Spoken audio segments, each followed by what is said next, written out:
Good afternoon, Mapiconians all over the land. We welcome you to another week and to another prayer meeting. And the readings today are very appropriate for us because in the first book of Revelations, it says, "Blessed are the ones who read aloud, and blessed are those who listen to the message and obey what is written in it." And this is what we are espousing every day in the Mapicon prayer meetings, that we read aloud the scripture, we listen to others when they read it and to how they think about it and share about it, and then we try to obey what it tells us during the day. And this is really a very strong reminder from our President, Lord Jesus Christ, that we should always read aloud, listen to, and obey His Word in our daily activities every day. And that is why we have our weekly prayer meetings, we have our monthly morning formation, and we enjoy our prayers and our time with the Lord.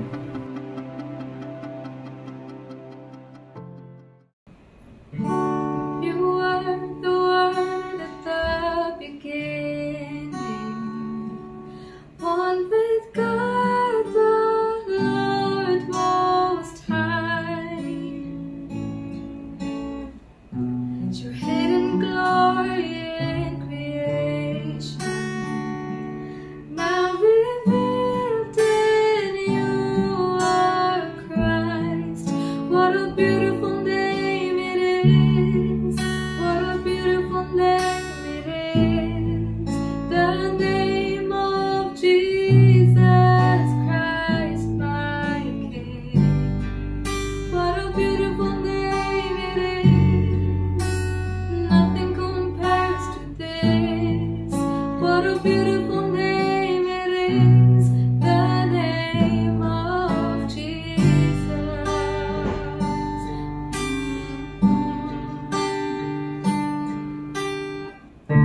You didn't want heaven without us, so Jesus, you brought heaven down. My sin was great, your love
Good afternoon, all Mapiconians.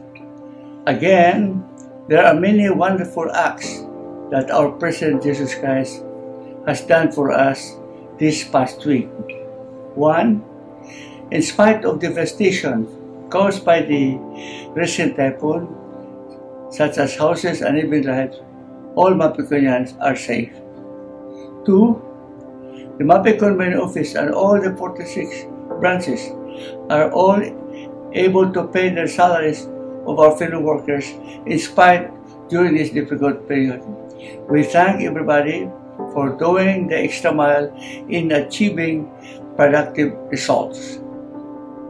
Three, Mapicon have good business prospects that he wrote already proposal to big businessman Raymond Permertes in Butuan City. And four, to have a very good Zoom meeting with Kagawad Jose Recto and myself and John Tibor for environmental pest abatement maintenance program, a pump for the entire village in San Lorenzo. And five, lastly, to have already written a business proposal to Bill and Melinda Gates Foundation. Their foundation conduct many charitable prospects in 4 countries such as India, Philippines, and including our ASEAN neighbors.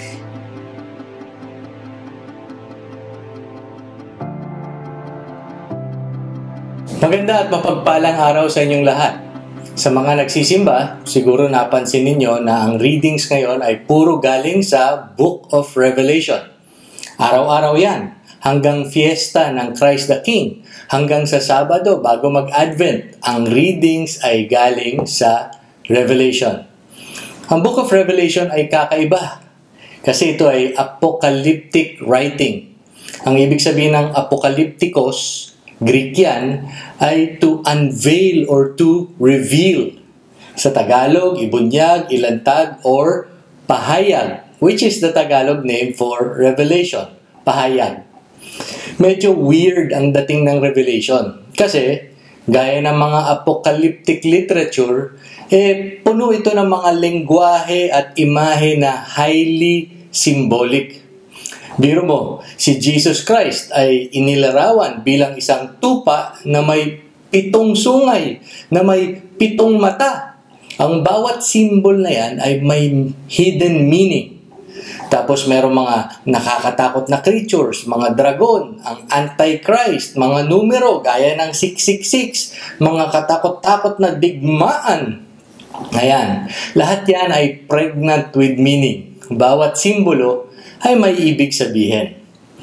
Pero mas gusto ko ang description na ang Revelation ay crisis literature. Ibig sabihin yan ay sinulat ang Revelation during a time of crisis. Pinipersecute ng Roman government ang mga Kristiyano noon. Hinahunting sila. Kinukumpiska mga ari-arian. Pinapako sa krus. Pinapakain sa mga leon ng mga Kristiyano.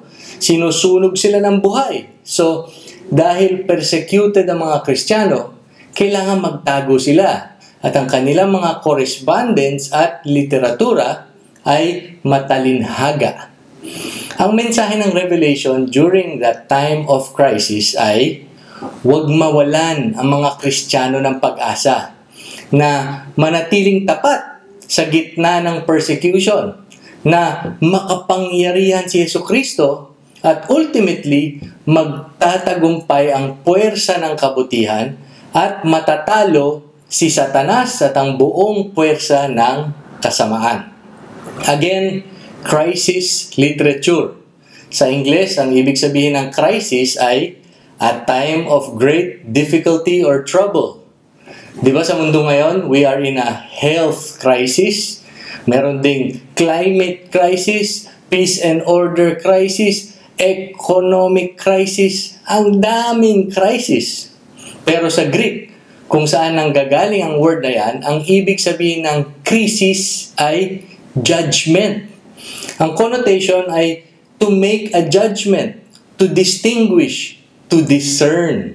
Unawain, intindihin, pag-aralan ng sitwasyon para makapaghusga tayo ng tama o gumawa ng tamang desisyon. Yon, the word krisis means judgment, to discern and make a good decision.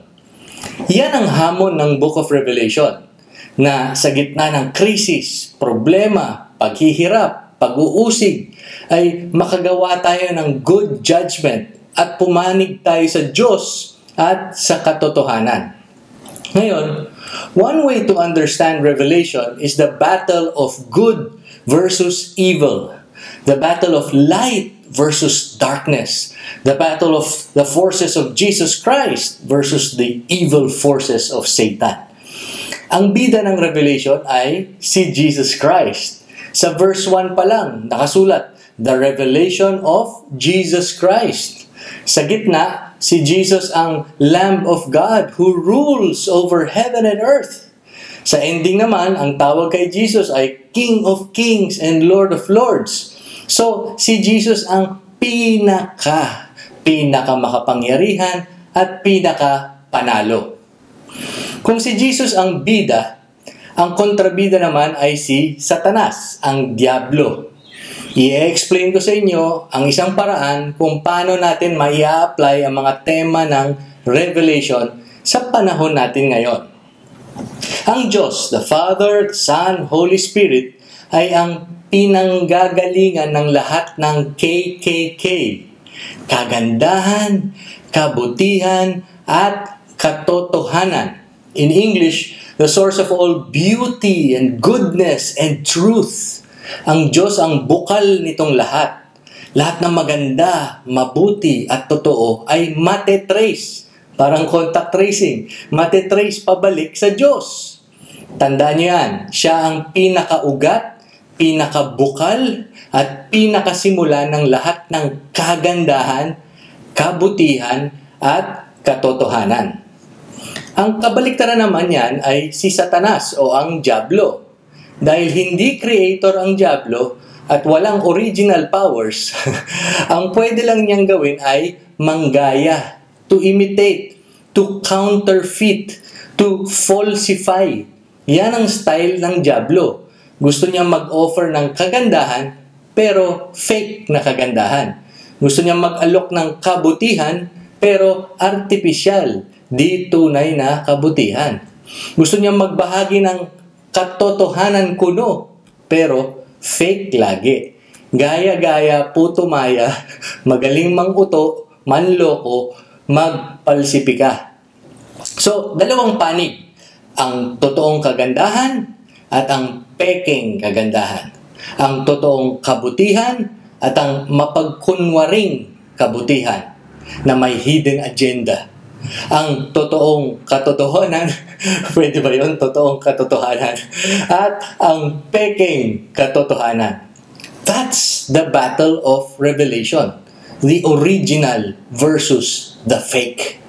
So, sa gitna ng krisis, kailangan ng judgment call. Kailangan mag-discern. Itong kagandahan na ito, real or fake? Itong kabutihan na ito, real or fake? Itong katotohanan na ito, real or fake? Kaya kailangan natin ng Holy Spirit para matulungan tayo maghusga at pumili ng tama. Sa Revelation, the Holy Spirit is referred to as the 7 spirits of God, and the 7 lamps of fire, and the 7 eyes of the Lamb. Sa Bible, ang 7 ay perfect number. Kaya ang Holy Spirit is the perfect source of wisdom, insight, and discernment. Balik tayo sa kagandahan, kabutihan, at katotohanan. And how revelation can help us make good judgments. For example, kagandahan. Isa sa pinakamagandang inimbento ng Diyos ay ang marriage. The joining of man and woman as husband and wife. Mula sa Genesis hanggang sa Revelation, marriage is beautiful and God-ordained. From marriage comes the beauty of children and family and sacrificial self-donating love. Magandang maganda. Ang Diablo, anong gagawin para sirain yan? By offering artificial marriage. It looks and sounds like marriage, pero hindi talaga marriage. Gaya ng live-in. Usong-uso yan ngayon.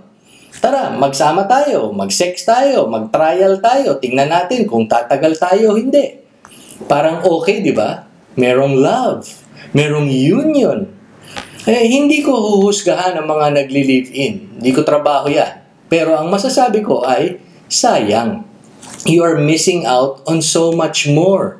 Kulang, hindi buo. Kasi, hindi kasal sa harap ng Diyos.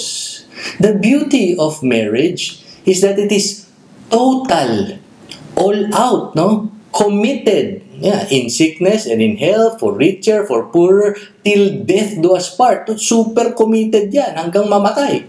It is faithful. One partner only, hindi pa iba-iba. And it is fruitful. Open siya to have children. Ibig sabihin, inimbento ng Diyos ang marriage as something beautiful and something that keeps producing beauty again and again.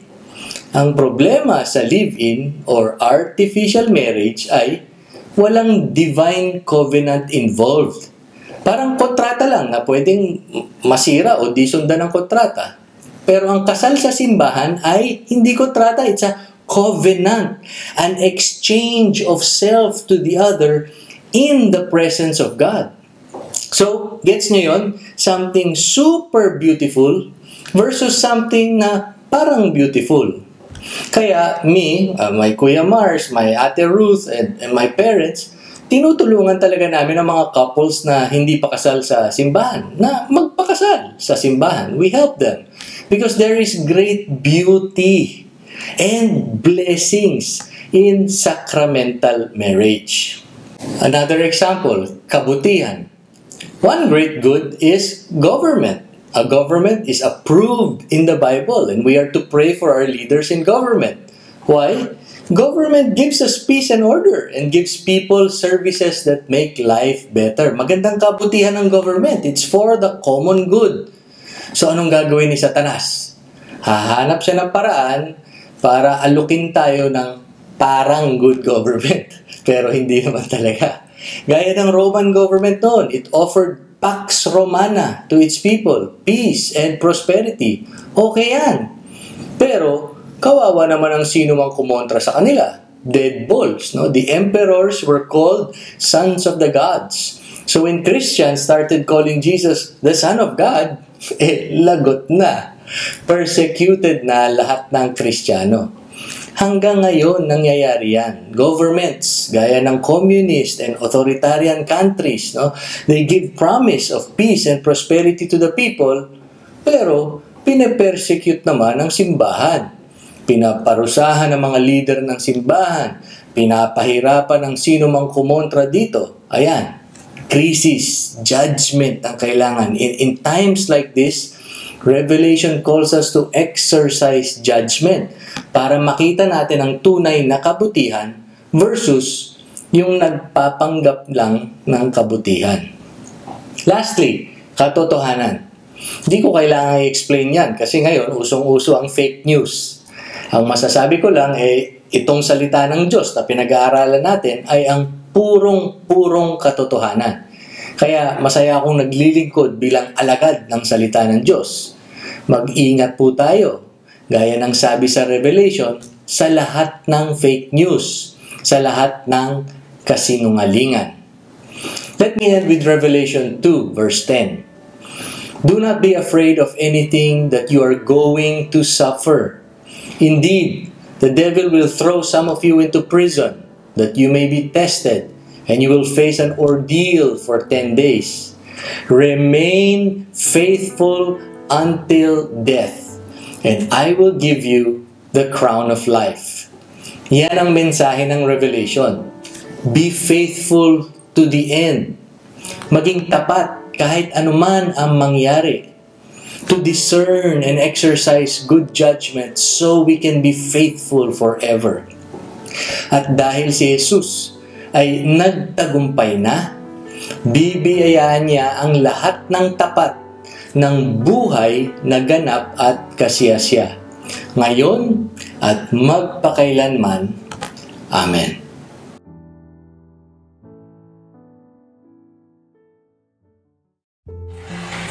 In the name of the Father, of the Son, of the Holy Spirit. Amen. God our Father, we come to bring our need, to ask your protection against the COVID-19 virus that has claimed lives and has affected many. We pray that you guide the people tasked to find cures for this disease and to stem its transmission.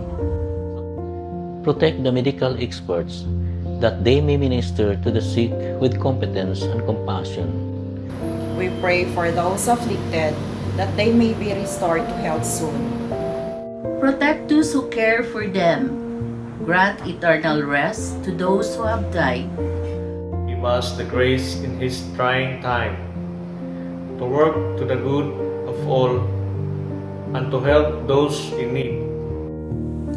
We implore you to stop the spread of this virus and to save us from our fears. Grant all this through our Lord Jesus Christ, your Son, who lives and reigns with you in the unity of the Holy Spirit, one God, forever and ever. Amen. We apply for your protection, O Holy Mother of God. Do not despise our petitions in our necessities, but deliver us always from all dangers. O glorious and blessed Virgin. Amen. Mary, help of all Christians, pray for us. Saint Raphael the Archangel, pray for us. Saint Roque, pray for Saint us. Flores Ruiz, pray for us. Saint Pedro Calungsod, pray for us. Father, Son, Spirit.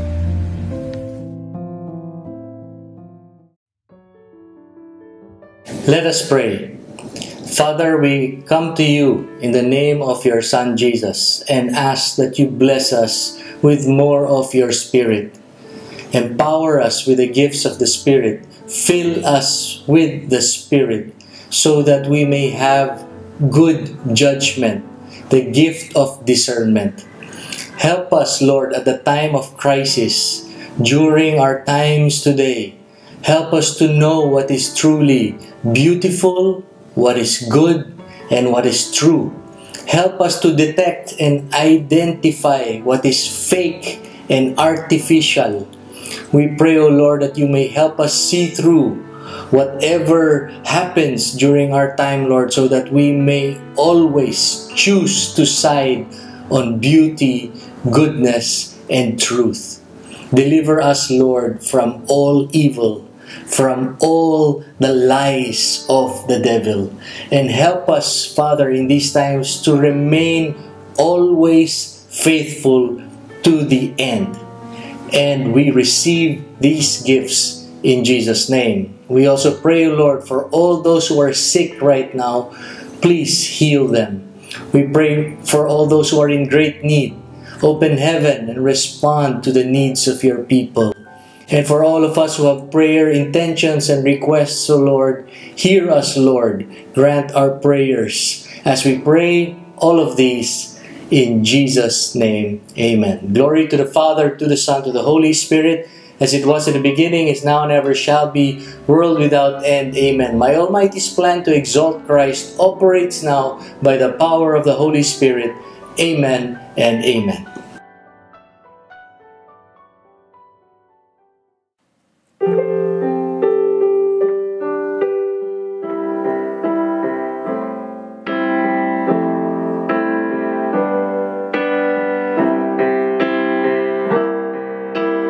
Yours, Lord our God, is the greatness and the power and the glory and the victory and the majesty and the sovereignty.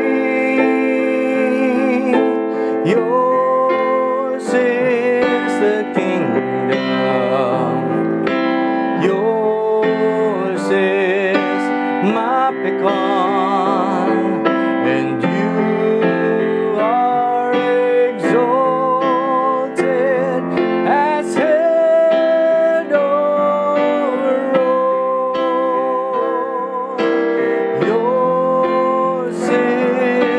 kingdom. Yours is Mapicon.